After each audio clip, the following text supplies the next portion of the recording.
జై శ్రీరామ్ అందరికీ.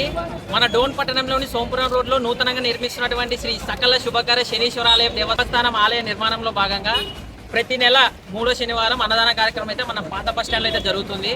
సో ఈ నెల కూడా 3వ శనివారం మన పాత బస్ స్టాండ్లో అన్నదాన కార్యక్రమం జరుగుతుంది. దీనికి దాతలుగా వచ్చినటువంటి మన వెంకటేష్ గౌడ్ గారికి అయితే మన ధన్యవాదాలు.